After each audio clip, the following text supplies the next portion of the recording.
What if you took one of the most iconic weapons from Team Fortress 2 and brought it to life? Not as a prop, but as a fully functional AI-powered Nerf turret that can track and fire at enemies on its own.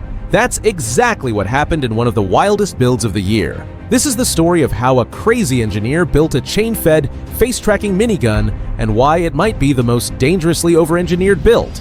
It all started with a curious and simple question. We all know how cool the Sentry turret from Fortnite is, but can it be brought to life in the real world? The bar was set ridiculously high. This wouldn't just be a prop. Every part of the design would need to move, connect, and operate like the real thing. And making it work? That meant solving real engineering problems: mechanical structure, power delivery, electronics, and the hardest part of all, the brain behind the turret. But let's start from the first thing: the gun. To mimic the twin-barrel minigun look, the first challenge was finding a Nerf-compatible blaster that could fire rapidly and be externally powered.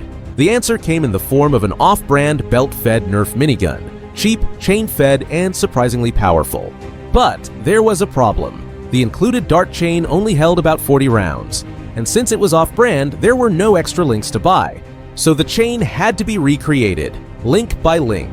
Using calipers and a bit of computer wizardry, the team modeled each chain segment in a few hours, and not before long, a print-ready modular chain link was born. Printed on a 3D printer, the new chain was not only fully functional, it was better, more durable. It had smoother feeding angles and fully print in place, meaning you could pop it off the plate and start blasting.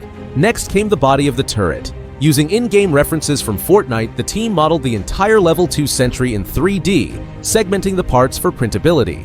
The final design used 4.2 kilograms of plastic, 1.6 kilometers of filament, and featured custom 3D printed bolts engraved with the Fortnite logo.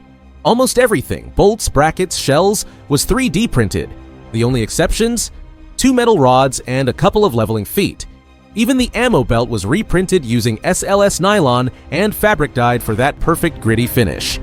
With all parts printed, it was time to assemble. The turret was put together with minimal tools, relying on custom-fit parts and clean tolerances. A few parts were glued for strength, but the core stayed modular so it could be shipped safely. It wasn't just a replica, it was functional, solid, and shockingly faithful to the game. But what's a turret without automation? Enter the AI-powered brain. A face-tracking PTZ security camera mounted atop the turret could detect motion and lock on. When activated, the turret tracked targets and fired when movement was detected. A small custom PCB controlled everything, arming the system, detecting motion, and triggering the blasters. The same system had already proven itself in a previous drone project, and now it was scaled up to control twin miniguns. The system had 2 modes, auto track and manual. In auto track, once it saw you, it shot. In manual, a remote let you aim the turret and fire at will.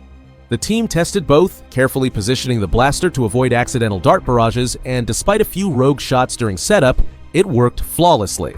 Once the build was complete, it was time to share it with the team, and it was awesome. Hey, Mike and Jose, come see my new project.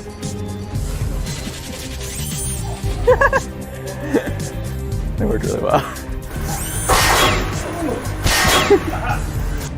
And if you love full auto shooting blasters, then Brick Arsenal's ones are for you. Not only they have realistic gun mechanics, shell ejaculation, and can also be customized with real gun attachments for the best immersive Nerf experience, but you can also find them by clicking the link in my description. And just like that, it was real.